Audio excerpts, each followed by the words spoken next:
You look for a job when you already have one and you're cool with where you at, you're picky about any other offers that might come in. Like, say you searching, or someone offers you a job, but you like, the pay's not that great, or I don't really want to do this work.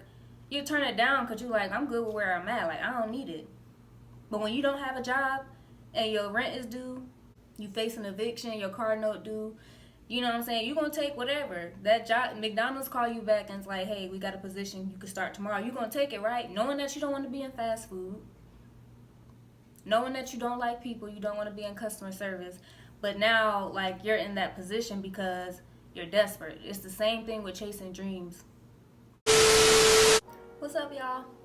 It's Lisa Charnay. Welcome back to my channel. Please subscribe if you haven't already. Hit the notification bell so you'll know when I upload.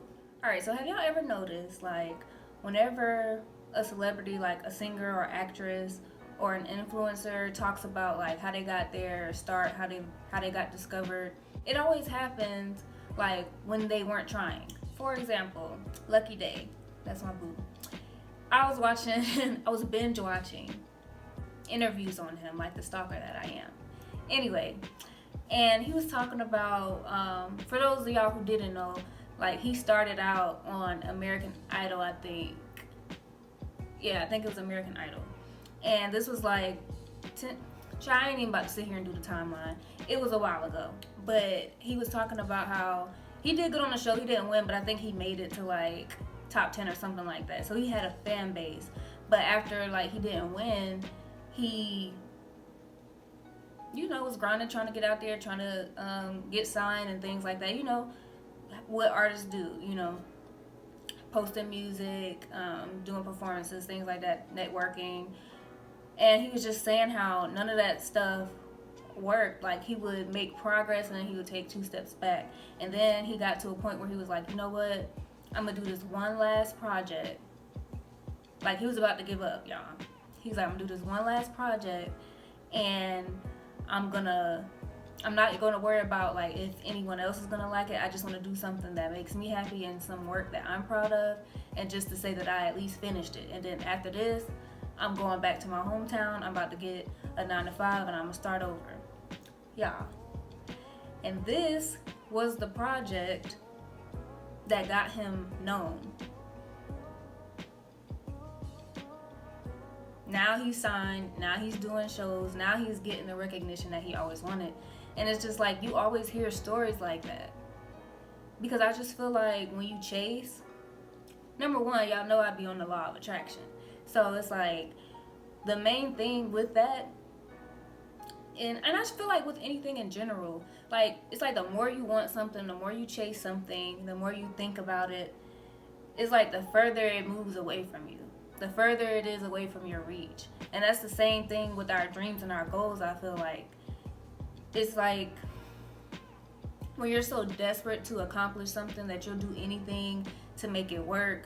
You'll take any opportunity. You don't care who offers you something. You'll do anything to get ahead. Like, when you're operating out of that mindset, even though you mean well and you're thinking like, well, I'm putting in the work, I'm doing what I got to do to get where I need to be, it's like having the opposite effect, because you're just sending out that message, you're sending out the vibes to either the people that you're working with, or you're just sending that energy out in general that you don't have it. You're not where you want to be. And it's like that desperation is letting your mind know that you don't have it yet. And that you probably don't think you're going to have it, which is why you're clinging so desperately to it. Why you're trying so hard. You always create the best things when it's organic, when it's not forced. Or even when it comes to, like, school too. Not just that, but you ever, like, you study for a test. In high school, I used to do this all the time. I study for a test. I'd be up all night cramming. Then I go to take the test the next day, and my mind is blank. I don't remember nothing I studied. It's because you did too much. But then the times where I didn't try, I kind of like glanced over, like, right before the test, wasn't even thinking about it. Those be the times I make the best grades. Like, it's something to think about, Yes, you do still have to put in the work. You do still have to, put in effort. But I feel like the effort that you put into your dream should just be it should be less about how other people are going to perceive me, or who's going to give me my chance or when is it going to happen, and you just need to focus on the love that you have for it. Your focus, your effort needs to be focused on what it is that you're creating or what it is you're trying to do. And if you're happy with it, not trying to fit in with what other people are doing, not trying to do what you see other people doing, like staying true to you and what you want. And I just feel like when you're doing that, you don't have to chase your dreams because your dreams going to chase you. The people that you want to work with and the people that you would like to reach out to you, they will. Once you get to a point where you're just happy with what you're doing, you know that it's yours, you know it's going to come in divine timing when it's supposed to, that's when you'll get it. Remaining calm, not taking or not grabbing the first opportunity that presents itself, really knowing what you want and knowing what you're worth and what you deserve. That's another thing with chasing. You get desperate. Like, for example, when we look for jobs, you look for a job when you already have one and you're cool with where you at. You're picky about any other offers that might come in. Like, say you searching or someone offers you a job, but you're like, the pay's not that great, or I don't really want to do this work. You turn it down because you're like, I'm good with where I'm at. Like, I don't need it.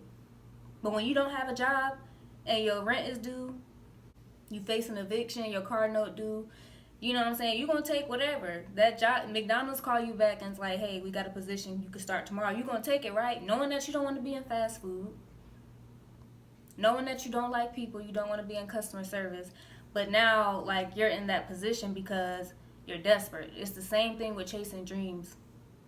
You'll work with anybody that you feel can get your foot in the door, or work with a person that wasn't meant, for you, or didn't have the best intentions for you, but because you was just in such a rush to get the opportunity, you didn't take your time to evaluate it.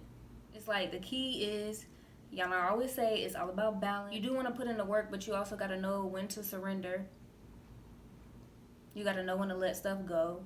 And you got to let go of the control. You got to let go of the control of how or when it's going to happen.